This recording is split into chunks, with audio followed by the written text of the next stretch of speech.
Ce soir, à sortie de classe, Marilyn Laflèche qui nous parle de la classe extérieure et et Émilie et Mélanie, qui sont nos deux premières panélistes à une nouvelle section de sortie de classe que je vais appeler la fin de la récréationnée. On commence ça après ceci.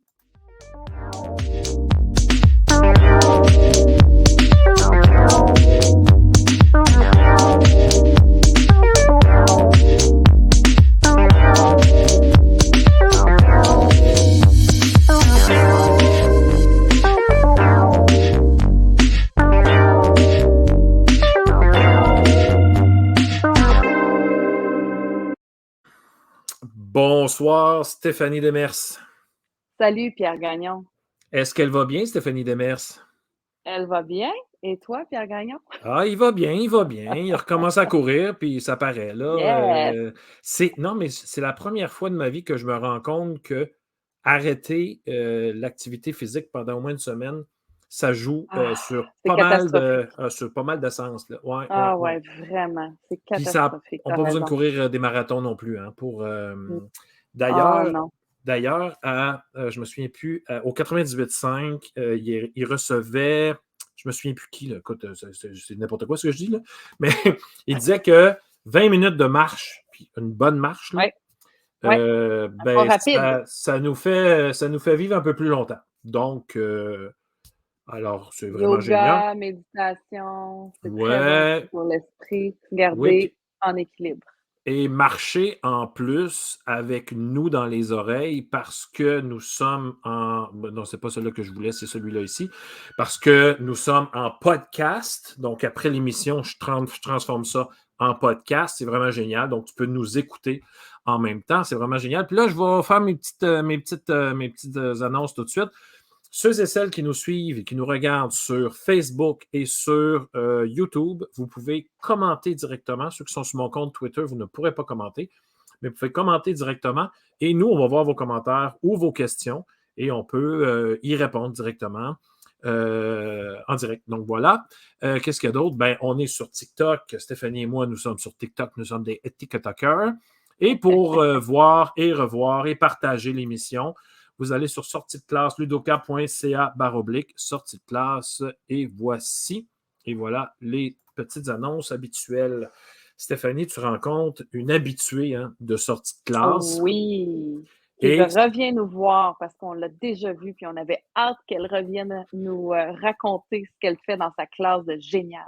et c'est le cas de le dire, elle sort de classe. Elle sort, ah oui, ah oui, c'est pris au pied de la lettre. C'est pris au pied de la lettre. Alors, sans plus tarder, on y grugera pas de temps. On va y en donner le plus Non. possible. Alors, sans plus tarder, je vais essayer de trouver mon petit bidule. On continue avec Marilyn Laflèche après ceci. Yes.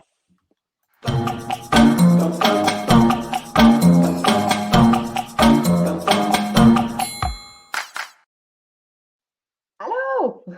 Salut, ma chère Marilyn. Ça va? Je Comment suis ça très va? heureuse de te revoir. On s'ennuie un peu Oh, hein, moi pendant l'été. Vous êtes aussi. attachants, Pierre et toi. On est content de te revoir à l'émission parce que tu es venu nous voir l'année passée, puis là, ben, tu reviens encore parce que tu fais encore la classe extérieure cette année avec tes élèves. Oui, Puis en vous fait, cette année, officiellement, c'était officieusement dans les dernières années, mais là, officiellement, je suis titulaire de la classe, ben, la seule et unique, la première classe nature à mon école. Nous bravo! prévoyons peut-être, en tout cas, moi, j'aimerais ça faire des bébés, hein, qu'il y en ait d'autres classes nature. Ça reste Ah à oui, hein? On veut avec qu'il y ait la des gens qui fassent la même chose, bien sûr. Mais oui, en fait, je ne m'en passerai plus. Et tu me connais un peu, hein, Stéphanie. On s'est déjà parlé plusieurs fois. Moi, je ne suis pas Oui. quelqu'un qui est super running shoe, plein air. Je m'habille, j'aime ça m'habiller chic, en robe. Et je sors quand même à l'extérieur tous les jours avec mes grosses bottes de pluie et ma robe. C'est très chic. Ben Mais oui, parce que là, c'est ça, là, moi, j'ai fouillé dans tes photos, là, puis là, j'ai vu les enfants dans la boue. Alors là, je me suis dit, oui, OK, peu importe la température, là, il n'y a rien qui la freine. Elle va dehors avec les élèves, puis ils vont jouer dans la boîte. exactement, mais tu sais, dans le fond, ça reste quand même du travail. C'est sûr qu'au mois de septembre, Oui. au mois de septembre, on place nos cartes beaucoup pour que ça reste sécuritaire, les classes extérieures. Et Ouais. Et on met nos limites aussi. Donc, c'est sûr qu'il y a eu des trucs un petit peu plus ludiques, mais on a travaillé très fort. Et je me rappelle cette journée-là, là, on va voir les photos tantôt. Je me rappelle cette journée-là où le matin, il pleuvait. Il y avait un petit bruit. Et là, j'ai dit aux élèves, on ne sortira pas tout de suite. On va attendre qu'il pleuve vraiment. Et Vraiment. Ah! j'aime la pluie, j'aime ça. Il y en avait qui étaient un peu D'habitude, c'est inquiets. le contraire. Exactement, mais c'est drôle parce que des fois, les récréations sont à l'intérieur, mais nous, on met l'école, c'est doté de petits habits. On est super bien habillés, on est bien, on est protégés. Puis je trouve aussi que ça démontre aux enfants que c'est pas parce qu'il pleut On qu'on peut pas y peut aller. sortir. Puis Ouais. c'est aussi un modèle d'un adulte actif aussi, peu importe la température. C'est pas: «Oh non, il pleut, j'irai pas. Il neige, je ne le ferai pas». On y va et on va On y s'amuser. va. Ouais. Mais c'est bon pour la santé mentale. Oui, oui, et l'air frais fait beaucoup de bien autant aux enfants qu'à leurs enseignantes. Heu, on a de l'espace, on n'a pas de contraintes de bruit. Ça fait vraiment une différence Oh! aussi dans le comportement des enfants. Moi, je leur dis, là, quand on part, c'est bien établi nos limites. Je leur demande de courir jusqu'au point de rencontre. Certains enfants restent à côté de moi, ils marchent avec moi pour me raconter leur fin de semaine, pour me parler de leur chien, mais on les voit là, ça part, puis ils Puis le là, ils vont savent que t'attendre. ouais, ils m'attendent à l'entrée de la forêt. Nous, on a accès à la forêt, mais tu sais, en ville, ça peut être, au parc ou tu sais, on marche doucement Mmh. dans la rue. Quand on arrive au parc, on dit: «OK, on se rejoint là-bas». On a Mais c'est là, toujours moi, le même point de repère. j'ai hâte, là, les questions se bousculent dans ma tête, là, j'y vais, OK? Heu, quand là, la rentrée, on le sait, c'est un moment qui est vraiment énervant, c'est excitant pour tout le monde. Bon, c'est les nouveaux élèves, la rencontre avec l'enseignante, mais là, tu ne les connais pas. C'est les nouveaux élèves, nouvelle dynamique et tout. Puis là, toi, tu te lances directement comme ça à l'extérieur. Oui. Wow!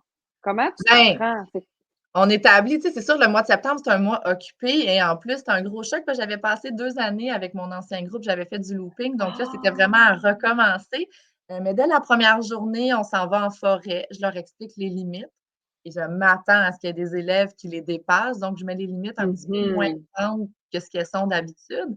Puis je leur en parle, je leur dis: «Quand ces limites-là seront bien respectées, je vais agrandir notre territoire».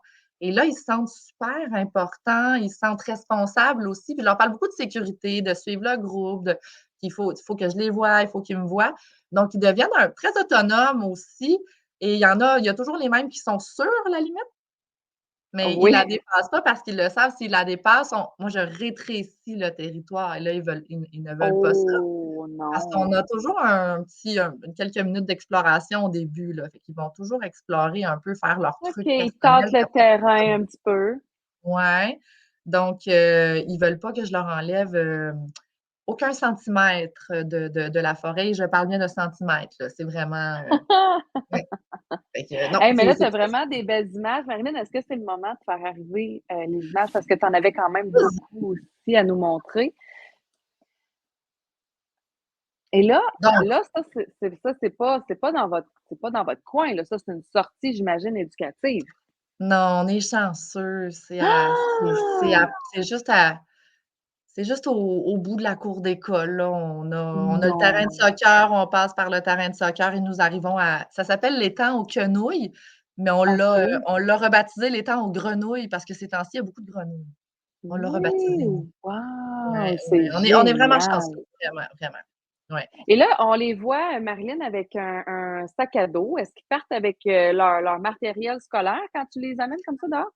Ben, ils ont leur sac à dos, on le voit plus tard sur les photos. En fait, tout le monde a là tu sais, c'est un petit sac à dos qui est pas très dispendieux des magasins de plein air. En fait, le magasin à grande surface, et étant donné que c'est une classe nature, là, attention, je ne passe pas la journée complète à l'extérieur, hein. C'est environ 1 heure 30 par jour, dehors de plus que les autres enfants. On a quand même des choses à voir aussi en classe, là. C'est des élèves de première et deuxième année. Il faut apprendre à lire, donc j'essaie de jumeler ça, mais dans leur sac, ils ont, une loupe, des jumelles, ils ont un petit tapis de sol là pour pouvoir pour pouvoir être confortable là quand ils s'assoient sur le sol. Et ils ont une boussole aussi parce qu'on est dans le géocaching, à un moment donné. Et des fois, quand on a besoin, bon, de crayons, ils vont mettre leur étui à l'intérieur. L'autre fois, il y OK. en a qui ramassaient des déchets, ils mettaient ça là-dedans. Donc, Ah! ouais. Génial! Super! Excellent, parfait. Là, moi, je tourne, puis on OK, y va bon, comme ça. donc là, moi, j'y vais parce que, je veux mentionner que toutes les photos qui se trouvent ici, c'est des photos qui ont été prises, là, depuis le début de l'année, là, depuis la rentrée. C'est pas des élèves des autres années, c'est vraiment cette année. Et je trouve important au mois de septembre, comme j'ai dit, de vraiment, mettre les bases avec les élèves. Donc là, Mmh. de retourner toujours au même endroit. Les enfants ont besoin de rituels, ont besoin de routine, d'un sentiment Sécurité, tu as parlé d'appartenance. tantôt.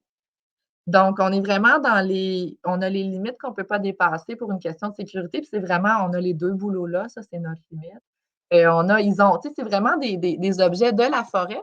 Ils apprennent à s'attacher à cet endroit-là, à le découvrir et à le redécouvrir aussi.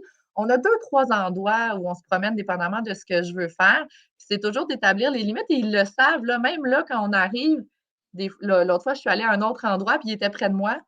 Ils attendaient que je leur dise: «Voici ce que tu ne peux pas dépasser», parce que j'ai vraiment été, vraiment claire, là-dessus, que c'était important pour moi, que c'était important pour leur sécurité. Puis là, les OK. enfants, là, je les laisse beaucoup explorer, là. On voit, là, ici, il y a Juliette avec la loupe, il y a Émile, là, qui avait déposé sa loupe par terre. Je les laisse explorer, puis là, on voit les petits post-it, là, je les laisse noter leurs Ouais, questions. c'est ça. Donc ça, Ah, c'est c'est des c'est questions! ben là, en fait, on avait, là, c'est les animaux. On avait comparé, un peu comment les animaux se préparent à l'hiver, puis ce que les humains, ils font aussi, là. Il y a les humains qui mettent les pneus d'hiver, on va ranger le vélo, sortir les pelles. Les animaux, qu'est-ce qu'ils vont faire? Mais il y en a qui vont manger beaucoup, il y en a qui vont migrer, hein, il y en a qui vont quitter, Mmh. il y en a qui préparent, là, leur terrier bien comme il faut. Donc, ils vont noter, ils ont tout le temps un petit calepin aussi, ils vont noter leurs questions, puis on met ça, sur des post-it dans la classe et là, souvent, on va demander à des experts de répondre à nos questions. Experts étant papa, maman, les livres. On essaie d'éviter Google et là, quand vraiment on ne sait Ouais. pas quoi faire, on va sur Google. Mais c'est vraiment où et des fois, moi, j'apprends plein de choses. Ils ont des questions, ils ont vraiment des bonnes questions. Donc, on note ça, mais c'est beaucoup dans l'exploration au départ parce que je veux qu'ils s'attachent à cet endroit-là, Fait que parce c'est que pas je veux qu'ils nécessairement planifié avant de partir, là. Tu sais, mettons, tu as pas tout prévu en classe. Des fois, tu arrives sur le terrain comme ça, puis tu les laisses aller, puis tu es comme dans le moment présent avec eux, là. Je suis beaucoup dans le moment présent, mais j'ai toujours quelque chose de planifié parce tu es enseignante toi aussi, tu le sais comment c'est Ouais. là, quand on ne sait pas trop où on s'en va, les enfants le savent, et le sentent, et ils nous font sentir que la prochaine fois, il faudra être mieux préparé, hein. Donc, j'ai toujours un livre, moi, dans mon sac avec ma trousse de premiers soins, un livre qui va peut-être, être un déclencheur sur quelque chose. Sinon, j'ai mes bons vieux cercles de parole ou mes cercles de la reconnaissance où on va s'asseoir en cercle, on va parler. Bon, il y en a un qui va avoir une question, l'autre qui va essayer de répondre. Comment on va faire pour trouver l'information? Ou des fois, on est juste dans la gratitude, là. Là, on était dans la gratitude aujourd'hui des couleurs d'automne, c'est tellement beau. Mais on travaille Oh! vraiment, là, on va pas jouer, là. C'est vraiment du travail, là. On était dans les gros mathématiques, aujourd'hui, là. Donc, au début, je les laisse explorer, un peu, tu sais, comme en début d'année, là. Moi, je suis au premier cycle. En début d'année, les premières années, on les fait jouer en fin de journée. Mais au début, mon exploration, moi, je joue plus, hein, les jeux libres en classe, ça existe plus. Pour moi, c'est dans la forêt. Et c'est vraiment dans le jeu que je vais établir les limites, que les routines à l'extérieur vont être établies pour le mois de septembre. Donc, dans le Mmh. fond, je place mes cartes. Puis aussi, pour vrai, on travaille, là. On a fait un lexique de la nature. Ils m'ont fait un texte descriptif, là. On va voir les photos tantôt. Donc, Wow! là, ici, j'ai écrit, dans l'autre photo avant, j'avais Ah, écrit: attends. «Les arbres nous parlent, les insectes». Là, j'ai l'air super ésotérique comme ça, mais c'est parce que je leur dis: «Écoute, des fois, on entend un oiseau, il y a un insecte qui monte sur l'arbre». Être Heu attentif à son environnement. Exactement, parce que je pense que le but ultime, c'est d'en faire des adultes responsables, hein. C'est un peu ça le but de l'école, on en fait des citoyens pour la vie. Donc là, on les voit en train de déplacer un tronc parce que là, il y en a qui voulaient s'asseoir sur le tronc et non pas sur leur Tapis. petit matelas. Donc c'est vraiment une classe mobile, là, où on peut déplacer les choses, on peut Il se faut utiliser ce qui l'approprier. est là. Ouais, et voilà, donc on se Mais moi, l'approprie j'avais tout en envie de étant dire, respectueux. j'imagine que tu dois avoir moins de gestion de comportement, Marilyn, à faire. J'ai pas de gestion de comportement, là. Mes petits actifs sont servis Sûr. et ils sont capables d'y aller en courant. Puis une fois, pour vrai, là, des fois, ils s'assoient, ils sont essoufflés. Puis là, le temps qu'ils reprennent leur souffle, mais ils m'écoutent. Puis là, après, puis moi, je donne toutes mes explications à l'intérieur, donc je fais juste une petite récapitulation. Là, quand on arrive à l'extérieur, tu te rappelles, voici ce que tu dois faire, Ah, ça, OK, go. c'est ça. Fait Donc qu'il là, y a ils quand prennent leur même un petit souffle. quelque chose qui est donné à l'intérieur avant qu'on aille dehors. Oui, parce que sinon, on compétitionne avec des papillons, des insectes, des bâtons, des roches, fait il faut que ce soit rapide, là, les explications à l'extérieur, mais quand je lis des histoires, là, à l'extérieur, j'ai beaucoup ils sont très attentifs quand même parce qu'ils adorent ça. Donc c'est ça, mais faut pas que ce soit des grosses il faut que la matière a été vue. On fait de la consolidation ou on va faire un déclencheur à l'extérieur, mais toutes les consignes lourdes, là, plus soutenues sont données à l'intérieur. Donc là, OK. ici, j'ai parlé de c'est vraiment important comme prof de changer de posture quand on s'en va à l'extérieur, de devenir un peu co-apprenant parce qu'il y a des élèves qui sont comme: «C'est quoi ça?» Et là, je leur dis: «Mais je le sais pas. Toi, qu'est-ce que tu en penses?» Là, ils vont le noter dans leur Mmh. calepin. Là, on voit des théories là, qui arrivent comme ça. «Ah, moi, je pense que c'est un insecte. Ah oui, qu'est-ce qui te fait dire ça?» «Ben, il y a des ailes, mais est-ce que tous les insectes ont des ailes? Ah, attends un peu.» Donc là, on se questionne. L'autre fois, en plein hiver, je me suis arrêtée, j'ai dit aux élèves: «Hey, y a-tu des insectes l'hiver?» Ah! Là, ils étaient plus sûrs, là, ils se sont mis à chercher pour voir À s'ils retrouvaient pas. réfléchir. Ils se sont mis à réfléchir. J'ai dit: «Attends un peu, je me pose une question, là.» Donc, et là, cette fois-là, c'est là où on les voyait jouer dans la boue. Il pleuvait vraiment beaucoup et nous, à notre école, là, je suis à l'Académie des Sacré-Cœur à Saint-Bruno, on a chaque classe du premier cycle et de la maternelle, on a une effigie, un animal qui est associé à notre classe et nous sommes la classe des OK. castors. Donc là, Ah! étant donné qu'il y avait, bon, le ruissellement des eaux, c'est la montagne, je leur ai dit: «Hey, on fait un barrage.» Là, je les ai laissés aller. Là, ça mettait des gros bouts de bois, des roches. Ça fonctionnait pas, puis je leur ai dit: «Comment ça, ça marche pas?» Et moi, je j'ai aucune idée comment faire un barrage, pour vrai, j'ai jamais fait ça. Mais je leur ai dit: «On essaie.» Puis là, naturellement, je trouve qu'il y a des belles diades qui se créent, là, de la belle collaboration qu'on voit pas à l'intérieur parce que là, ils sont sur le vif. C'est vraiment authentique comme situation. Donc, il y en a un qui a dit: «Ah, mais là, te rappelles-tu, là, dans un livre que tu avais lu, le castor, il met de la boue, il met pas des roches, le castor.» Là, ils se sont mis à enlever les roches. Ils se sont mis, là, on les voit, ils prennent de la boue, ils en ont pris dans leurs mains. Là, ça les dérangeait plus si c'était froid, là. Là, ils voulaient faire le barrage et vraiment, il y a eu une petite rétention d'eau, là. On a eu un et là, mais Wow! j'étais la première surprise, j'étais comme: «Waouh, vous êtes des vrais castors!» J'étais super impressionnée. Heu, Puis Mais là, en plus, moi-même, j'étais émerveillée. Ouais. il a fait des liens Ouais, avec ses connaissances. ouais, Wow, c'est exactement. Tu sais, ce génial. qu'on veut, là, en tant que prof, là, ben, ça arrive dehors. Puis là, tu leur non, mais tu leur laisses beaucoup de place, puis tu sais, puis tu vis des belles choses, là. Vraiment, vraiment. Mais au départ, tu as établi tes limites, puis tu sais, ils rebondissent là-dedans. Tu sais, ils savent que le cadre est là. La Oui, puis c'est place leur sécurisant le appartient. cadre, parce que si je les laissais Absolument. aller, sans cadre, là, ils auraient peur de se perdre, là. Ah, ah oui, c'est sûr. Donc, et là, je parlais de respecter la nature, puis je leur parle beaucoup d'éco-sensibilité et non pas Mmh. d'éco-responsabilité. On fait un tout est lié ensemble, on n'est pas, tu sais, des fois, les humains, on est les gros méchants on est là pour tout détruire, mais on en fait partie de la nature, on est ensemble. Mon Dieu, que j'ai l'air ésotérique quand je parle, mais Ah, moi, je t'écoute, là, puis je suis de même.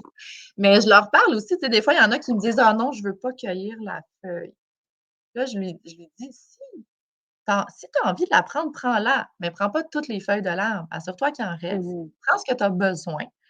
Puis je leur parle de ce qu'on que c'est correct, tu sais, nous, on cueille des pommes, on va aux pommes à chaque année. Tu sais, on prend ce qu'on a besoin sans complètement tout détruire, Détruire saccager l'arbre. autour de nous. Fait que, tu sais, Mmh. je m'arrange pour que ce soit durable. Je leur parle d'aucune trace, justement. On voit la petite Yuna là, qui voit, elle avait vu une trace d'animaux, puis elle était à côté. Faut pas la détruire d'un coup qui s'est perdu, il va revenir sur ses pas. Petit Donc, chat. oui, vraiment, c'est cute et Mais tu vois j'ai mis mais c'est ça, mais tu sèmes cette sensibilité-là, c'est génial. ben, oui, puis tu sais, des fois, je me dis: «Mon Dieu, ils sont donc bien», tu sais, je me semble que j'ai pas été si intense que ça, c'est qu'ils ressentent à quel point c'est Ils important. ressentent. Oui, Donc là, on voyait la photo d'un champignon. Moi, oui, j'étais complètement, en bon français, flabbergastés. On a vu vraiment un champignon de la famille des amanites. C'est un champignon qui est poison. Et juste à côté de ça, il y avait il y en avait 2 pareils, un à côté de l'autre. Il y en avait un qui avait une petite bouchée de prise. Et là, j'ai dit: «Mon Dieu, il y a un écureuil qui se sent pas bien présentement» là, Et les élèves, il y en a tout le temps un, tu sais, il y en a tout le temps qui essaie de détruire, mais il était juste, je leur ai dit: «On touche pas, même pas avec les doigts, on regarde». Ils sentaient là que bon, il y avait un danger, je leur ai dit. Ils ont été super respectueux, ils l'ont pas détruit. Il y en a un qui m'a dit: «Mais là, ça va tuer des animaux». Puis j'ai dit: «On laisse la nature comme elle est». Si on n'avait pas été là, les animaux se seraient arrangés. Donc, c'est ça. ils ont Ah, été c'est vraiment beau. super. Ouais. C'est vraiment beau de t'entendre, j'aime ça. Merci, mon Dieu. Là, j'ai mis une rafale d'idées au début. Là, on est dans l'exploration. Donc là, ils découvraient leur sac. Mes jeux libres, c'était ça. On les voit avec les jumelles. Pour vrai, ils n'observaient pas grand-chose. Ils étaient juste contents d'avoir des longues vues. Les Donc, au début, on est dans souliers, l'exploration. Ah, les vraiment, ils sont enfants contents. tellement heureux. Ah ouais, vraiment, c'est Ouais, et beau de même les moi, voir. là, ça me fait du bien. Là, quand on y va, après, je reviens, je reviens avec plus d'énergie. Ressourcés. Oui, Ouais, vraiment. clairement. Bon, on a fait des arts, hein, c'est facile de faire de l'art éphémère à l'extérieur. Donc, on a fait de la craie sur les arbres. Ils avaient des figures géométriques à insérer. On a utilisé des éléments de la nature pour faire un arbre. On a parlé de chevauchement, de juxtaposition. Puis là, en haut, j'ai mis un petit visage. C'est mes collègues qui l'ont fait. Je veux le faire bientôt. Je n'ai pas eu le temps encore. C'est vraiment juste de la pâte, d'utiliser des éléments de la nature.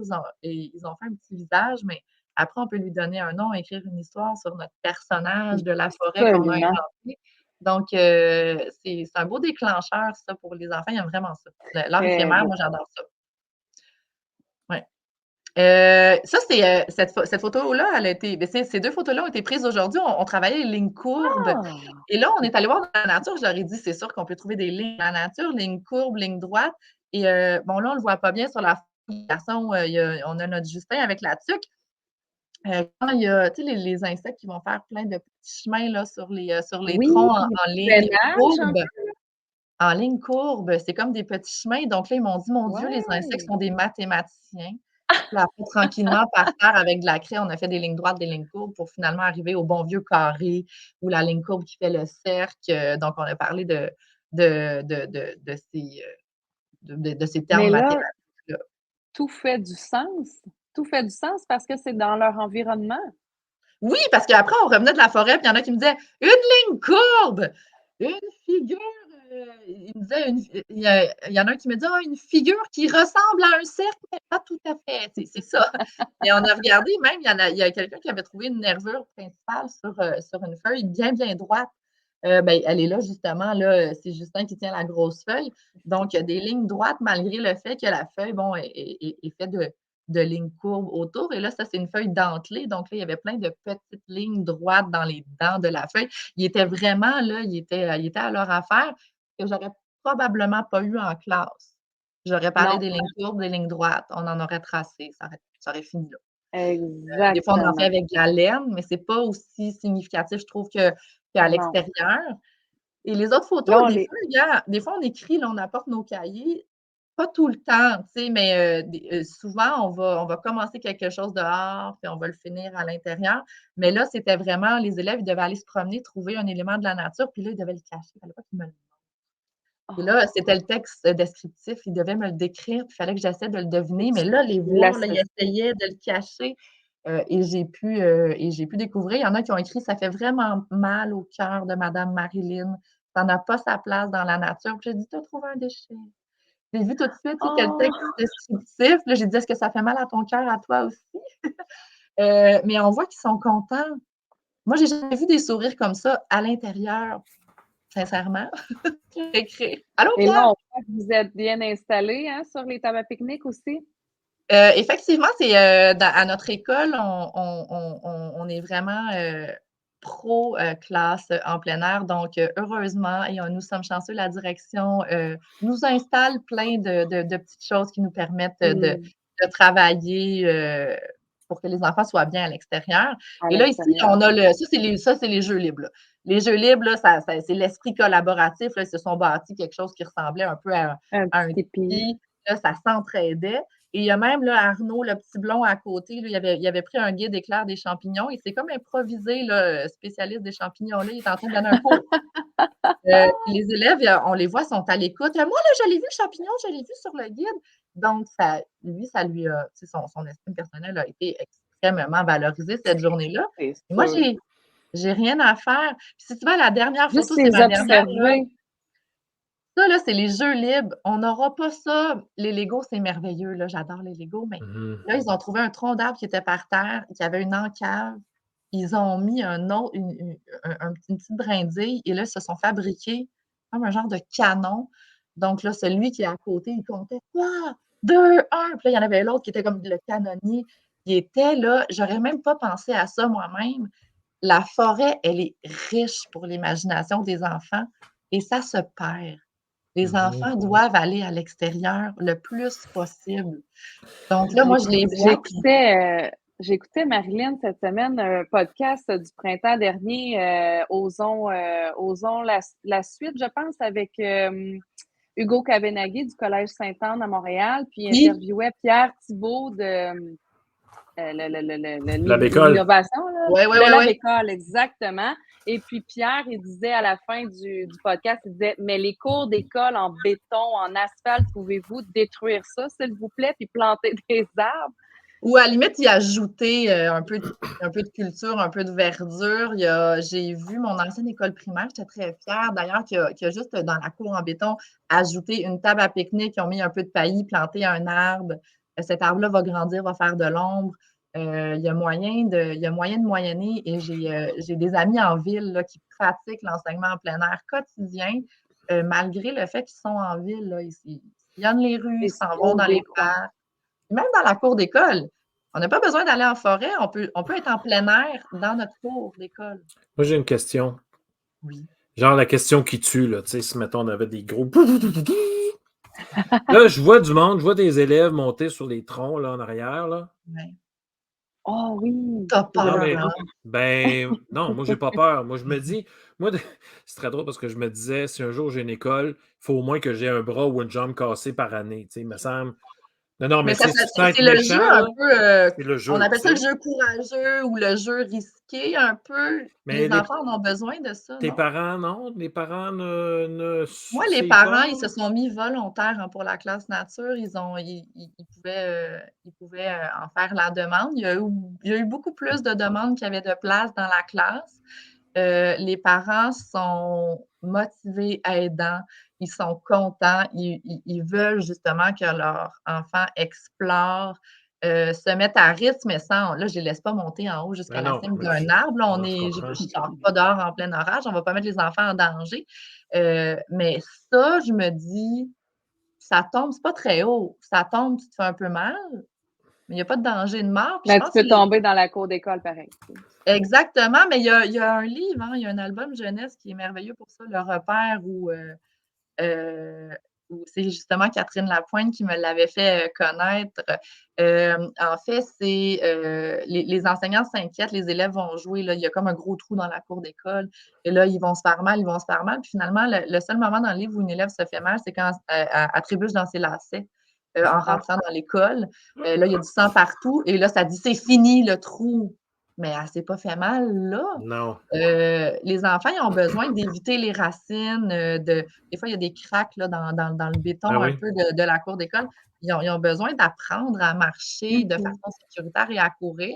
Et oui, ça va arriver. Là, après, ils sont tous là. Regarde mon bobo. Ben Regarde. oui. Moi, j'ai vécu le changement d'une cour d'école, hein, de béton à petites roches, ben, des assez grosses roches, tu sais, qu'on peut s'asseoir dessus, puis des Mhm. arbres, puis tout ça. Puis moi, ce que je déplorais le plus là-dedans, c'est qu'il y avait plus d'interdits que de permis. Oh non, non, non, Donc, on non. ne pouvait pas sauter d'une roche à l'autre, on ne pouvait pas s'asseoir près de l'arbre parce qu'il est en train de grandir. Puis là, j'ai fait comme gros mots avec plein de gros mots. À quoi ça sert? Puis là, moi, je me disais, pourquoi Ah, leur interdire? Puis pourquoi, à la place, on va leur permettre de le faire, mais on va leur dire pourquoi il faudrait faire attention à l'arbre qui pousse. Tu sais, sans tout interdire, exactement. puis mettre une clôture électrifiée, là, c'était à la limite, là, tu sais, j'exagère, là, Mhm. Mais sais-tu Child and Nature Alliance, je crois, Canada, sur leur site, ils ont une page qui dit, au lieu de dire fais attention à ça, fais attention, sois prudent. Tu sais, quand ils jouent avec il y en a, là, ils se prennent des grosses branches, puis au lieu de leur dire relâche la branche, ça pourrait être dangereux, je leur dis déplace-toi. C'est quoi ton plan avec ça? C'est quoi ton plan? Parce que là, quand tu vas te tourner, qu'est-ce qui va se passer? Éloigne-toi, déplace-toi. Pas de m'écorcher 4 en passant, là. Exactement. Donc là, ils deviennent un petit peu plus alertes là, sur ce qui se passe autour d'eux. Mais je leur demande seulement de se déplacer. Comme ça. Ben, nous, on a de l'espace. Marilyn, avant que tu Oui. nous quittes, j'aimerais ça que tu nous parles de ta dernière diapositive là, qui nous présente des belles ressources. Oui, en fait, ça, c'est les ressources incontournables. On a enseigné dehors qui a été créé pendant la pandémie, entre autres par Jean-Philippe Ayotte-Baudet, qui est directeur de la chaire de recherche sur l'enseignement en plein air à la CREPAS. On peut aller s'abonner aussi sur Facebook, s'abonner à leur infolette. Il y a 100 degrés aussi. Ils ont des webinaires gratuits là, pour enseigner, en fait, pour un peu coacher les enseignants qui voudraient se lancer dans l'enseignement en plein air. Il y en a même un pour les directions d'école. Donc, 100 degrés, c'est plein de belles ressources. École en réseau qui offre des belles ressources gratuites aussi, des webinaires intéressants. On peut même se mettre là dans notre classe avec nos élèves, suivre, puis aller. Il y en a eu dernièrement sur les roches. On est allé chercher des roches. Sciences dehors, là, qui sont des activités complètement, qui sont toutes faites. Là. Ah non, c'est Sciences dehors qui a été fait pendant la pandémie par Jean-Philippe Ayotte. C'est pas Jean-Philippe, il collabore aussi avec Enseigner dehors. Puis en haut, j'ai mis 2 padlettes qui ont été créées par Amélie Monette de Assoiffée de Nature, qui sont, ma foi, des ressources incroyables. Celui en haut à gauche, il est pour les adultes. C'est des lectures qu'on peut faire en tant qu'adulte pour un peu s'activer pour aller à l'extérieur. Et le deuxième à droite, c'est vraiment les albums jeunesse par catégorie pour vraiment introduire des activités, développer l'intérêt des élèves. Là. Marilyn, tu vas nous donner le lien de ces padlettes-là et de toutes ces patentes-là pour qu'on puisse En le mettre fait, sur le... on voit le petit document que j'avais créé l'année dernière là, sur toutes les ressources incontournables. Donc, on pourrait mettre le document en lien, puis tout va être là. C'est un hyperlien, donc on peut prendre cet hyperlien-là et le mettre disponible. Tout est là. Et là, j'avais une dernière diapositive. S'il y a des gens qui veulent m'écrire, qui ont des questions, vous pouvez me rejoindre, ça va me faire plaisir. Je suis à l'Académie des Sacré-Cœur à Saint-Bruno. Je suis disponible si jamais. Moi, je trouve ça tellement important de démocratiser cette belle pratique. Donc, venez faire un tour. Mais encore une fois, Marilyn, tu viens de nous prouver que les profs, des fois, qui se sentent démunis, ouais, mais là, j'ai pas de projet, ça se peut pas. Ben oui, ça se peut, mais ça se peut pas qu'il n'y ait pas de projet. Là. On parlait l'année passée, juste école en réseau. Là. Wow! Non, mais c'est sérieux. C'est parce que tu ne veux pas faire de projet. Là. Je veux dire, parce qu'il y en a des projets. Un char et une barge, comme disait mon père. Par l'enseignement à l'extérieur, là, des fois, c'est les élèves qui drivent un peu le programme.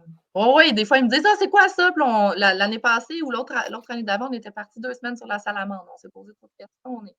J'ai laissé de côté ce que je voulais faire. Ils étaient sur la salamandre. Des fois, c'est de les écouter. Ils ont des bonnes idées. Oui, puis tu peux greffer après ça autour de cette idée-là. Oui, exactement. Marilyn, tu es toujours très inspirante. C'est toujours un plaisir de te retrouver. Et puis, ça sera... Non, mais je t'invite, nous t'invitons à nouveau à un moment donné avec ton collègue là, de la chaire de recherche et compagnie. Oui, ça n'a jamais marché. L'an dernier. Ça n'a jamais fité. Mais là, on fait un rendez-vous dans peut-être novembre ou décembre. Tiens, il ne fait pas chaud. Organise ça. Avec Noël qui s'en vient. Oui, à les maisons Butin, à l'extérieur, les histoires fantastiques, ça se fait très bien. Marilyn, c'est un rendez-vous, je vais t'organiser ça. Je t'arrête là. Cette année, je suis vraiment plus strict. Il est sévère, hein? Je suis très sévère. Merci beaucoup, Marilyn. On se revoit bientôt. À la prochaine. Marilyn. Ciao, ciao. Bye. Hey, moi, là, je suis rafraîchie. J'ai l'impression d'avoir été marcher en forêt. J'ai le sourire fendu jusque-là. C'est. Moi, je lance un appel. Les livres. Je lance un appel à tous ceux et celles qui vont nous écouter, nous entendre et compagnie plus tard, parce que ça se fait souvent en différé. je veux quelqu'un, un ou une prof, qui fait l'école, la classe extérieure en ville. Parce qu'elle, clairement, là, elle est dans le champ. Là, elle est dans la forêt, fun jeu jouer, là, tu sais. Mais avoir quelqu'un là, qui travaille. Juste pour voir la différence entre les deux Ben univers. oui, parce que j'imagine que la personne, elle doit user de créativité, celle qui est en C'est plein sûr. milieu de l'autoroute Centre-ville. et des cônes. Alors, bon, il y a Mélanie Lapierre qui nous dit très inspirant, super génial. Donc, merci pour vos commentaires. Vous pouvez toujours commenter si vous êtes sur la page Facebook ou si vous êtes sur la chaîne YouTube. J'arrête là parce que je veux voir, entendre surtout nos deux prochaines invités, des vrais experts. Marilyn était une experte aussi, mais ça fait référence à l'émission, entre autres, Le Monde à l'envers. J'en parle avec elle tout de suite après ceci. Puis toi, tu fais la gardienne du temps. Laisse-nous une couple de Absolument. minutes. Laisse-nous une couple de minutes de plus. Mais pas plus, pas plus. On se voit après ceci. So watch.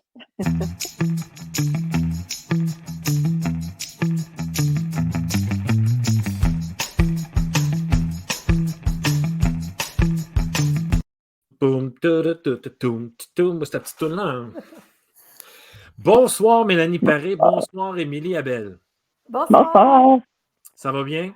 Très bien. Oui, je réalise que c'est sombre chez moi. C'est très sombre chez toi, mais ça va, ça fait un peu spécial, mais on va te garder de même. Émilie, enseignante de 2e année. C'est bien ça? Oui.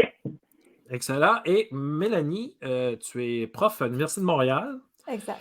Et là, vous avez répondu à mon appel parce que, faire une histoire courte, très courte, parce que je vais vous entendre après, il y a l'émission Le Monde à l'envers qui a invité des panélistes. Bon, entre autres, il y avait Grégory Charles, il y avait Biz. Bon, Biz, ça peut passer peut-être un peu parce que son père était prof longtemps, ceux qui connaissent Monsieur Fréchette.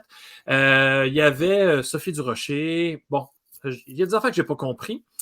Cependant, les vrais experts, je ne sais pas si vous avez vu l'extrait, mais les vrais experts étaient dans la foule, dans la salle, et on leur a donné un micro pour parler 30 secondes. Là, je me suis dit, il me semble que l'inverse aurait été beaucoup plus intéressant. Il y avait Yves Nadon, entre autres, et l'autre prof dont je ne me souviens pas le nom. Merci Darpin. Voilà. Merci Darpin. Mais c'était... Ça n'avait juste pas de bon sens. Et là, j'ai dit... On a-tu le droit de dire un mot? Ben oui. En fait, moi, je l'ai écouté cet après-midi. Je n'avais pas eu le temps de l'écouter encore. J'ai trouvé ça désolant. Vraiment. Pas le propos de Yves Nadon et de Marcel. Non, on ne parle pas des propos. Mais de voir le plateau, c'était désolant. Et on parlait de redoublement. Êtes-vous pour ou contre le redoublement? Devrait-on redoubler, faire redoubler les élèves? Mélanie? Oh mon Dieu, le redoublement. Tu sais, on sait que ça existe, on sait que parfois on n'a pas le choix, mais ça demeure quand même une mesure qui est administrative. Hein? Ce n'est pas une mesure pédagogique, là, au sens où on pense que peut-être en faisant redoubler des élèves, ça pourrait les aider à réussir, mais ça ne fait pas partie des outils de l'adaptation scolaire, ni des outils de la pédagogie. C'est des mesures de dernier recours. Et moins on en voit dans les systèmes, plus c'est une bonne nouvelle, autant pour les réussites que pour le succès des élèves qui ont plus de difficultés à l'école. Puis c'était quand même une bonne nouvelle, ce qu'on a vu là, dans les journaux, le fait que malgré le fait que ça a été, que c'est revenu possible de faire des redoublements, ça demeure une mesure d'exception dans nos écoles au Québec. Et c'est quand même une excellente nouvelle. Mais quand on voit des articles où on dit peut-être qu'il devrait y avoir plus de redoublements à cause de la pandémie, je pense qu'on ne comprend pas ici qu'il y a de gros enjeux de recourir au redoublement. Et on voit que les écoles savent ça très bien et s'appuient sur la recherche pour dire que, non, on a d'autres pratiques en éducation qui nous permettent d'éviter ça, puis c'est à ces pratiques auxquelles on recourt le plus souvent dans nos écoles. Je veux vous entendre. On a vu Marc-André Girard la semaine passée qui parlait des défis du ministre ou du nouveau ministre de l'Éducation. On ne sait pas trop. On sait cependant que le nouveau cabinet sera fait le 20 octobre. Donc, on aura le 20 octobre. Qu'est-ce qui se passe avec nous autres? Il nous a parlé de 3 défis. J'ai envie de vous entendre là-dessus. Est-ce que il y a quelque chose là, il y a un petit son qui dérange. Je ne sais pas si c'est parce que vous écrivez ou si il y a un micro qui bouge. Ah oui, je pense que c'est ça, Mélanie. OK, c'est bon. Je pense que c'est mon micro sur mon Ouais, linge. Je qui vais le bouge. tenir. Oui, c'est ça. Donc, parce Merci que de me l'avoir dit. vu qu'on est en podcast aussi, ça Oui, peut juste être. Oui, voilà. merci. Donc, Marc-André parlait, lui, des 3 défis, c'est-à-dire, la pénurie de personnel, clairement. Il a parlé du développement pédago-numérique parce que, les TBI de l'ère Charret commencent à être un peu vieux. Et il a parlé en dernier lieu des élèves à besoins particuliers. Êtes-vous d'accord avec ces défis-là? Est-ce que vous en avez d'autres dans vos top 3 qui, d'après vous, sont meilleurs? Émilie, commençons par le premier défi, d'après toi. Ben, pour moi, j'ai fait ma liste tout à l'heure, là. Je pense qu'il y en a 2 qui sont très interreliés. Pénurie de personnel et le HDA. On est en pénurie de personnel, on ne se le cachera pas. Certaines écoles, dont la mienne, on est quand même relativement chanceux. Tout notre monde est présent là, actuellement. À d'autres écoles, c'est pas le cas. Puis en fait, disons, on est chanceux, on a tout notre personnel. On a quand même du non qualifié chez nos spécialistes. Et justement, j'en parlais avec un des profs de musique tout à l'heure. Et il tient à bout de bras son collègue qui est très, très, très non légalement qualifié. Là. Okay. C'est quelqu'un qui d'un certain âge, si on peut dire comme ça, mais avec pas beaucoup d'expérience dans le monde scolaire. Donc, il y a tout à apprendre sur le tas. Et son collègue avec qui je parlais, lui, il est non légalement qualifié, mais a une meilleure expérience quand même depuis quelques années. Mais bon, là, on parle pour les spécialistes qui ont leurs propres défis à eux. Lorsqu'on arrive en classe comme titulaire, quelqu'un qui est non légalement qualifié, comment peut-elle aider des enfants qui sont avec des difficultés diverses? Donc, ces 2-là sont très, très, très interreliés selon moi. Après, si on fait un petit peu de chemin sur le pédago numérique, oui, d'accord, mais actuellement, je pense que, quoique important, reste quand même secondaire. Parce que, pourquoi c'est secondaire? Pourquoi? Parce que on a, de plus en plus, on accueille des enfants qui ont pas des troubles d'adaptation nécessairement, mais une adaptation à la vie qui est très différente de ce qu'on avait. On fait beaucoup de rattrapage au niveau comportement. Puis je dis beaucoup. De savoir-être. De savoir-être énormément.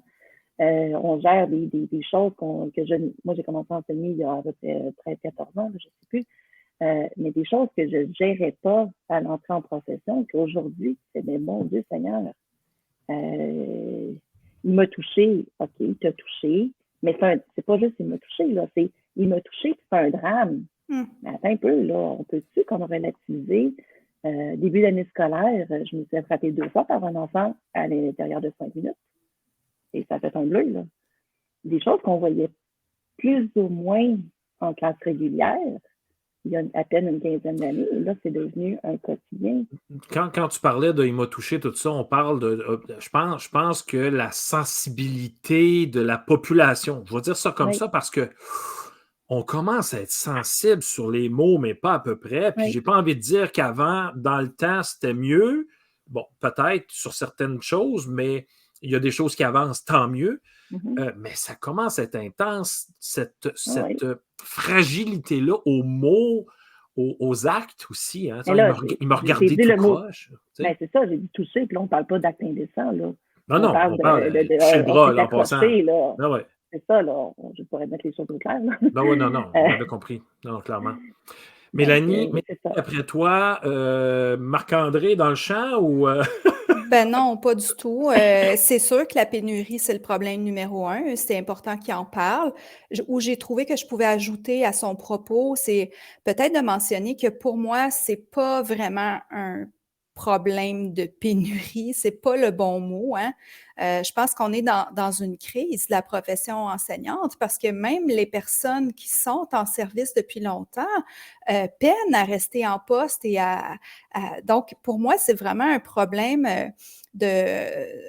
de s'intéresser à la qualité des conditions d'enseignement et à la qualité des conditions d'apprentissage des élèves.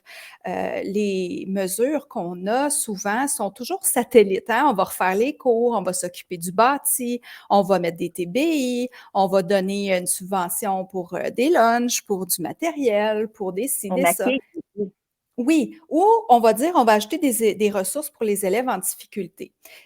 Honnêtement, de mon point de vue, comme spécialiste de l'apprentissage, de l'inclusion scolaire et de la diversité, je déplore vraiment qu'on ne s'intéresse pas plus aux conditions qui permettent aux enseignants de réellement planifier un enseignement qui est efficace, qui est ajusté aux besoins des élèves et qui comprend des pratiques qui vont limiter les retards et les pertes d'apprentissage chez les élèves.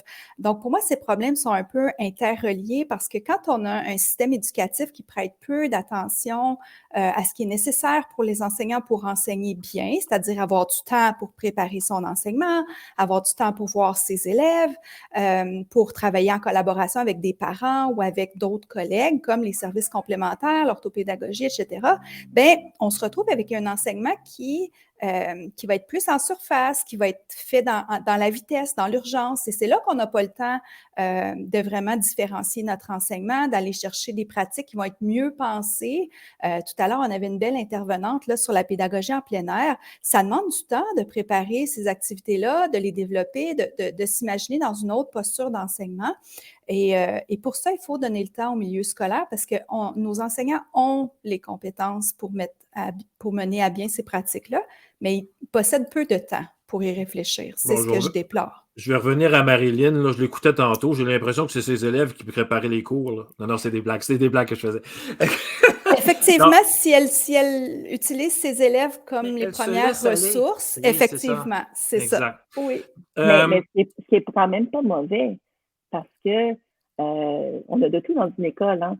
Peu importe le milieu où on est, il y a les enseignants qui sont planifiés à la seconde. Il y a la seconde près, là. Oui. Puis, s'il arrive le moins d'imprévus, oui, elles vont être capables de se servir de bord, mais ça va créer un sentiment de panique aussi.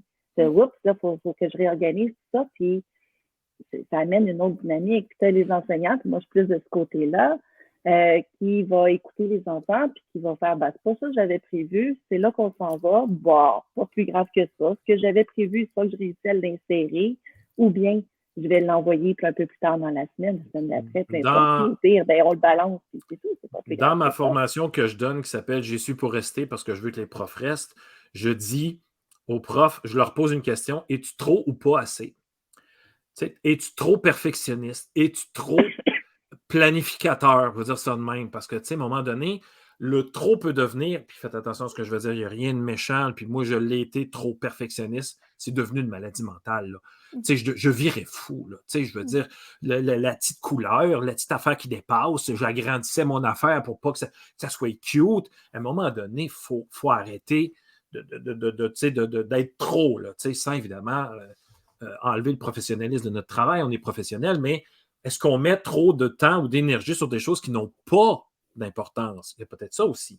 Absolument. Moi, il n'y a rien de mieux qu'une feuille mobile puis un cahier Canada. Mm-hmm. Il n'y a rien de mieux que ça.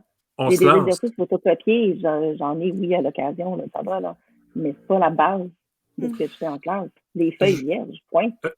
Je veux vous entendre. Je veux revenir sur la pénurie du personnel. Oui. On connaît ceux qui décrochent dans les 5 premières années. Oui. On connaît aussi ceux qui décrochent pré-retraite. Oui. OK, bon, ils sont plus capables. Mais on parle rarement de ceux qui décrochent avant la fin du bac. Puis j'en ai parlé un peu avec Marc-André l'année passée. Est-ce que les facultés n'ont pas une je pose des questions, moi, là on jase, je suis l'animateur de cette émission. Les facultés n'ont pas une remise en question à faire. Tu sais, Émilie, toi, tu dois recevoir des nouvelles enseignantes ou des stagiaires dans l'école. On les voit. Mélanie, tu as affaire, évidemment, à des futurs profs. Il n'y a pas un... On scrape tout ça, puis on remet tout ça à terre, puis sans jeter l'eau du bain, mais on recommence à neuf, puis on se dit, écoute, il ne faut pas y perdre ces gens-là. Là. Tu vois, je pense, pour avoir accueilli des stagiaires et jusqu'à maintenant, bien honnêtement, j'ai pas été très chanceuse. Les deux, j'en ai réussi 2 physiquement pour vrai. La troisième, finalement, on est tombé en pandémie, donc ça s'est pas concrétisé. Les 2 premières, la première, entre autres, a décroché, elle était en première année de bac, elle a décroché pendant son stage avec moi. Ça allait pas du Qu'est-ce que tu as tout. fait, Émilie? Qu'est-ce que j'ai fait? Mon Dieu, je veux Je te dire, taquine, je te taquine. non, je sais, mais crois-moi, je veux dire, ça a été une très grande remise en question pour moi à ce moment-là et à la deuxième aussi, parce que 2 consécutives, on va se le dire, c'est dur pour l'ego. Mais non, la première, si je me souviens bien, elle était TES à la base et elle a décidé de faire le saut en enseignement. Les gens, qu'on soit au bac, qu'on soit en population générale, peu importe, les gens s'attendent à ce que ce soit facile. Tout le monde a été à l'école. Tout le monde. On a tous passé par ce chemin-là. Donc, c'est facile d'enseigner. On a nos souvenirs d'enfance. Je ne dis pas que c'est facile, mais les gens se l'imaginent. Les gens ne voient pas tout le travail qui est en arrière. Moi, j'ai un souvenir de faire des fleurs avec des papiers mouchoirs. Je devais être à la 2e, 3e année primaire. Là, je ne me souviens pas exactement. Mais c'est au bac que j'ai compris qu'il y avait une raison pourquoi on faisait cette fleur-là en papier. C'était pour la fête des mères. C'était probablement un travail dans plastique. Pardon. Travail dans plastique. Il devait y avoir une carte attachée à ça, hop, du français. Il y avait des raisons planifiées en arrière. Mais ça, quand tu es enfant, quand tu es parent, tu le vois pas. Ça, tu reçois un cadeau, tu offres un cadeau et tu ne sais pas ce qui est en arrière planifié. Donc, c'est facile. Donc, est-ce que c'est pour ça que les étudiants vont décrocher? Avant de donner la parole, je vais faire ça de même plutôt. Avant de donner la parole à Mélanie, je veux revenir. Il me semble que c'est pas cohérent. Avec l'information dont on dispose maintenant, les futurs profs, donc ceux qui sont au bac, savent très bien qu'il y en a 25% de cette gang-là qui vont quitter et les raisons, on les connaît. Là, la tâche, le bidule, la gestion de classe, ils n'étaient pas tout à fait prêts pour. Pourquoi tout d'un coup, ils pensent que c'est facile, sachant toute cette information-là? Il y a un bout qui me manque, là. Il y a comme un blanc. Là. Je veux juste ajouter que, en tout cas, ça correspond à l'expérience qu'Émilie a vécue. Là où il y a le plus d'attrition dans la formation, en tout cas pour le baccalauréat, là, c'est vraiment la première année de formation. Parce que c'est une première année où les gens valident leur choix de carrière. Et c'est souvent pendant le stage que les étudiants de première année vont se rendre compte que c'est pas pour eux l'enseignement, que ça correspond pas à l'image qu'ils avaient de la profession, que c'est probablement plus compliqué d'enseigner que ce qu'ils avaient pensé. Donc, nous, quand on regarde nos statistiques là, d'attrition, justement, à quel moment on perd des étudiants, c'est au terme de la première année. Ensuite, en général, on peut avoir des personnes qui réussissent pas à atteindre les exigences, là, entre autres les exigences en français, en mathématiques.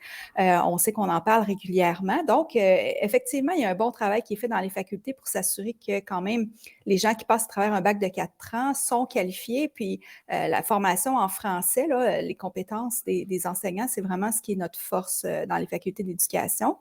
Mais je confirme. J'étais d'accord avec ce que vous disiez avec M. Girard parce que il avait totalement raison de dire qu'on se remet en question constamment. Je n'ai jamais donné le même cours à l'université depuis que je suis ici. Je le reprends, je le refais, je tiens compte des commentaires. Je suis responsable de 2 programmes ici, le programme de baccalauréat et le programme de maîtrise en éducation préscolaire, puis en enseignement primaire. Et c'est sûr que depuis que je suis ici, là, ça fait 11 ans que je suis prof, je suis en train de passer à travers ma 2e refonte de programme. Donc, c'est pour dire que nos versions de programme ne vivent pas 20 ans, 30 ans. Nos versions de programme vivent une dizaine d'années.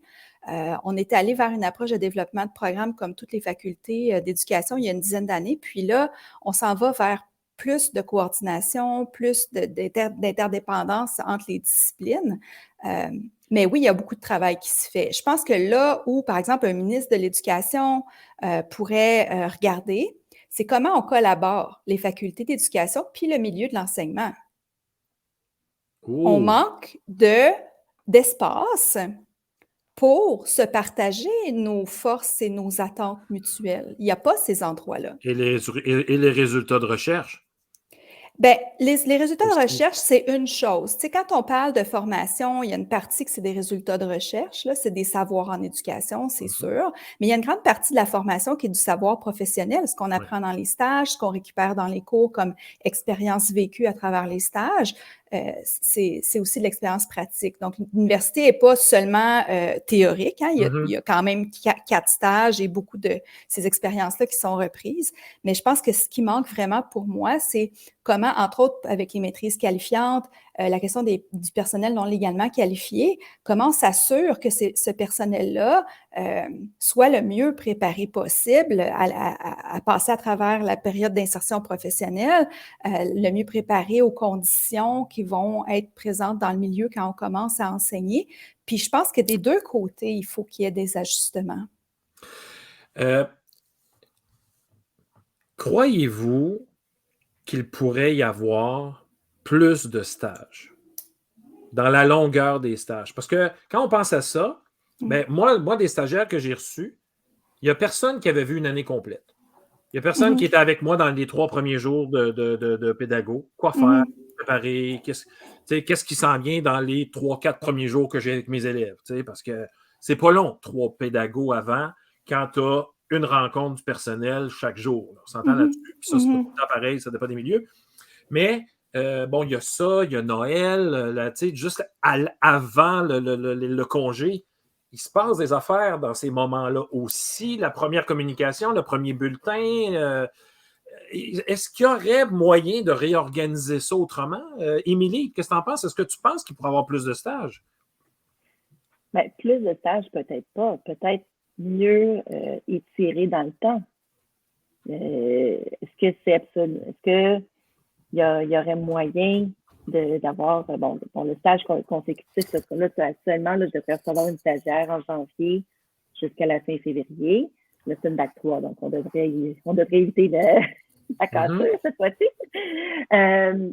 Est-ce que si elle venait de façon régulière à l'automne, 1 journée, 2 journées par semaine, en plus du stage de 2 mois à l'hiver, est-ce que ça peut être une façon? Et en même temps, on vient apporter de l'huile de coude en classe avec quelqu'un qui est en formation, peut soutenir un peu.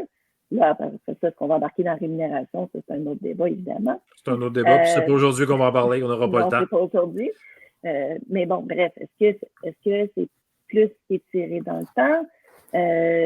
Autrefois, moi, j'étais trop jeune à l'époque, mais je sais que c'était 3 ans, et là, il y avait les années de probation, où là, on était, je me souviens bien, mais là, je n'ai pas connu, suivi par un poste pendant 1 an. J'ai eu un stage, moi. C'était la première session de ma 3e année. La première session de ma 3e année de bac, c'était mon stage. Et puis, on s'entend que il y en a une couple qui n'aimait pas ça, là, tout d'un coup. Là, après 2 ans de bac, ils se retrouvaient que, ouais, c'est ça. C'était loin un peu, le stage. Là, c'était pas clair que c'était une bonne idée. Oui. Mélanie? Je voulais juste dire que j'étais d'accord avec ce qu'Émilie a dit. Puis les stages sont déjà organisés de la manière qu'ils le sont, pas à cause des universités, mais à cause des ententes qu'on a avec les centres de services. Donc, il faut savoir que quand on parle des calendriers de stage, c'est pas dans les mains des universités, c'est dans les mains des tables de concertation qui font le lien entre les exigences syndicales, les exigences des centres de services et celles des universités. Donc, ça peut paraître simple, un calendrier de stage, d'ajuster les choses et tout ça, mais il y a des enjeux pratiques évidents qui déterminent les calendriers actuels. Par contre, il y a des journées de pré-stage et effectivement, ça peut être une bonne chose. Puis la dernière chose que je voudrais ajouter, c'est que vous savez, depuis 2020, on a un nouveau référentiel de compétences de la profession enseignante. Ce référentiel nous apprend que le but de la formation initiale est de former un enseignant débutant. Donc, pas un enseignant prêt à toute éventualité. Et il y a plusieurs compétences où l'étudiant, le futur enseignant, est en début de maîtrise de la compétence. Donc, au terme de 4 ans, ce qu'on a et ce qu'on nous demande de former, c'est un enseignant débutant. Donc, non, il ne sait pas quoi faire avec tous les aspects de la tâche. Donc, dans le programme, c'est une petite flèche, là, c'est pas une étoile. Exactement, parce que dans le nouveau référentiel qu'on a, ce n'est pas seulement un référentiel de la formation, c'est aussi un référentiel de la profession et ça comprend le moment de l'entrée dans la profession et la formation continue qui doit s'en suivre aussi. J'ai une dernière question avant que Stéphanie embarque.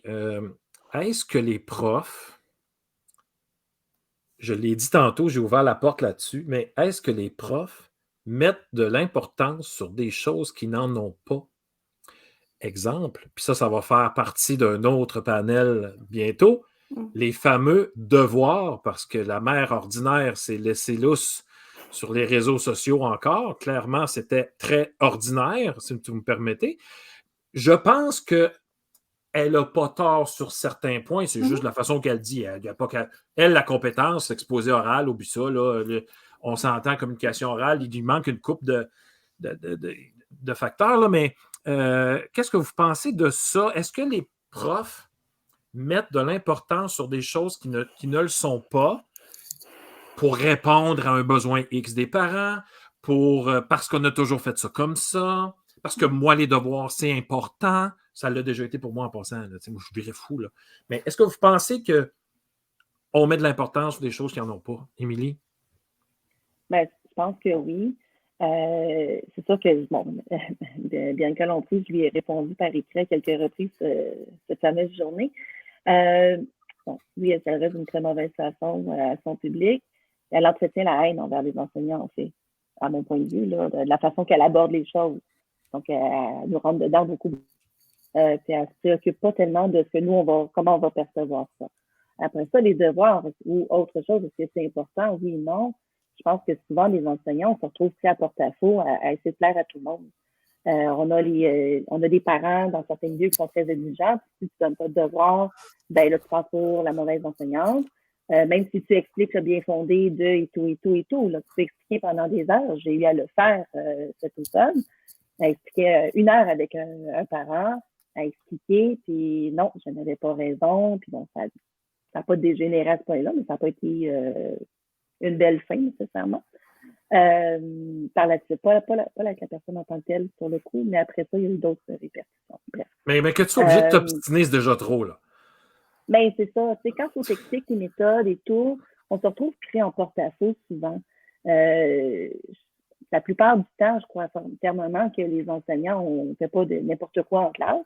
Non. On a un bien fondé, on a une pensée pédagogique en arrière, mais qui ne cadre pas nécessairement avec le vécu des parents d'enfants. Et c'est là où on a une confrontation. Puis, si on revient au ministre et qu'on va relier tout ça un peu, quand on a un ministre X, Y, Z, parce qu'on l'a connu avec M. Bolduc, qu'on l'a connu avec d'autres, je n'ai pas l'historique, qui nous arrivent en disant telle chose, c'est pas bon. On a eu des livres. Pourquoi avoir ça? C'est complètement inutile. Je ne sais pas lequel avait nommé ça. Pas rester longtemps, lui. Pas rester longtemps. Une autre année, c'est les devoirs, c'est un service essentiel en temps de grève. On n'avait pas le droit de retirer les devoirs du plan de travail de l'enfant. Quand on nous arrive avec des choses comme ça, on a eu des dictées à un moment donné qui sont revenus, là, ça prenait des dictées à tout prix.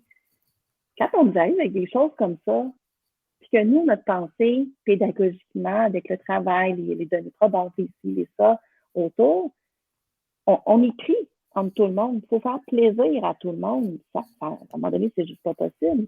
Donc, si j'avais un souhait à faire pour un ministre d'éducation, c'est de dire, arrêtez de nous garrocher des choses dans les médias comme ça qui vont mettre une pression à tout le monde qui est complètement inutile.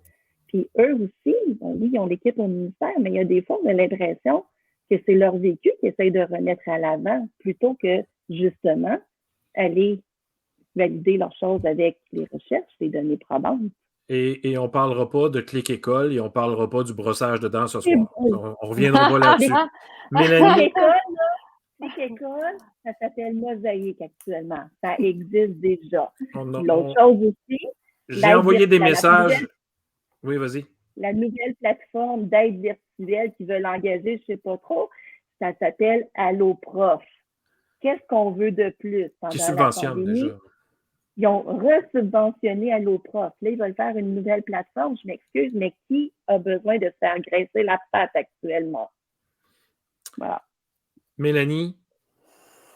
Ben écoute, moi, je suis totalement d'accord avec ce qu'Émilie dit.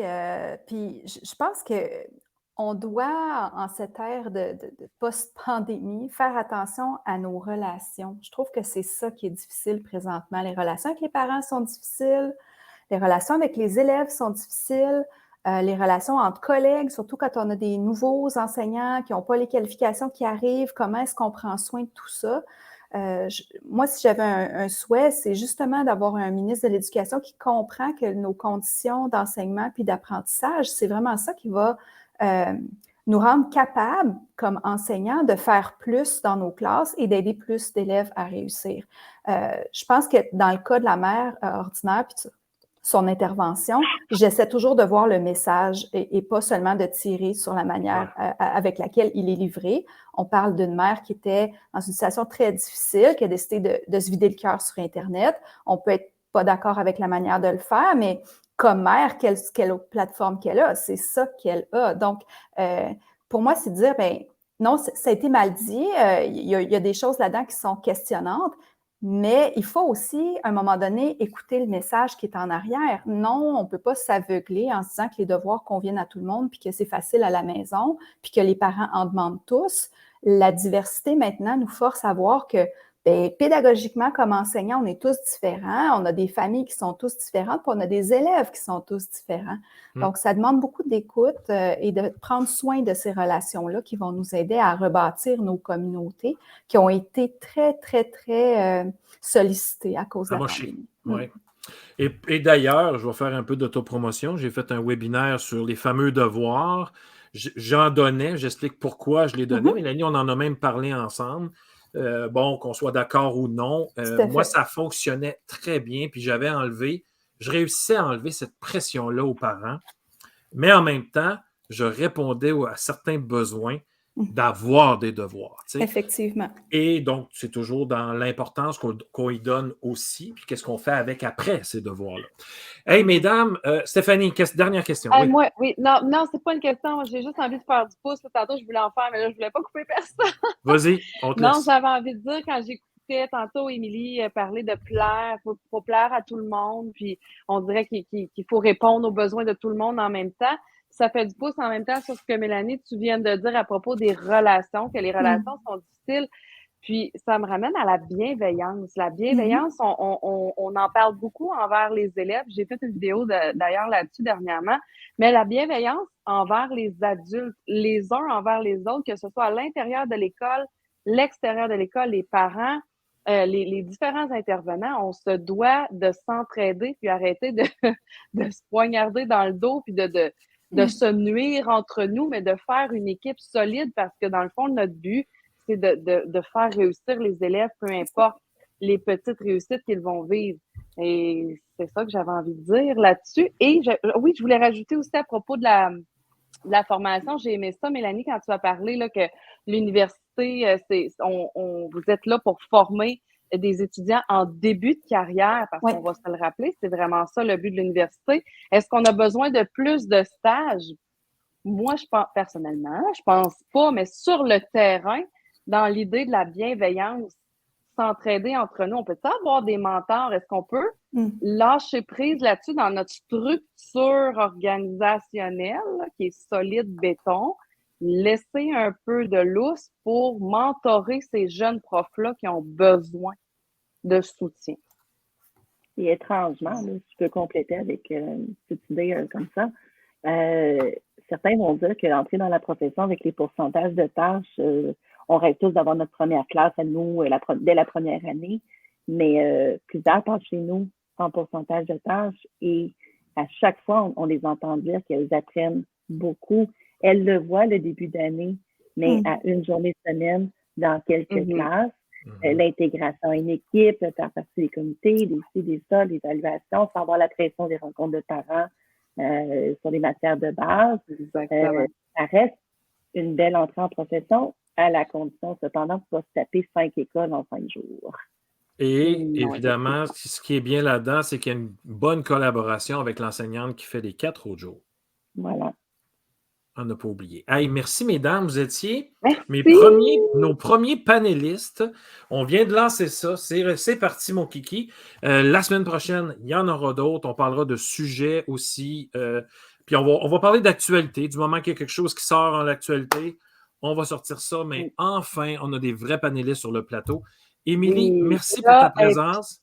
Pierre, Oui. moi, je veux rajouter, parce qu'on brasse les... Là, je vais faire ma Marius Bourgeois, OK? On brasse les idées, mais pas les personnes. Il n'y a pas personne qui est visé nécessairement. C'est juste comme pour se faire aller un petit peu les idées en éducation. Il faut dépersonnaliser les débats, là, et Oui. les opinions. Oui, C'est absolument. très important. Mélanie, merci. Émilie, merci. Stéphanie, Merci. toujours aussi agréable d'être avec toi. Merci aussi à Pierre. Marilyn qui était là en début d'entrevue. Alors, merci à tout le monde et on se revoit la semaine prochaine à la même heure, même poste. Ciao, ciao. Bye, merci. Bye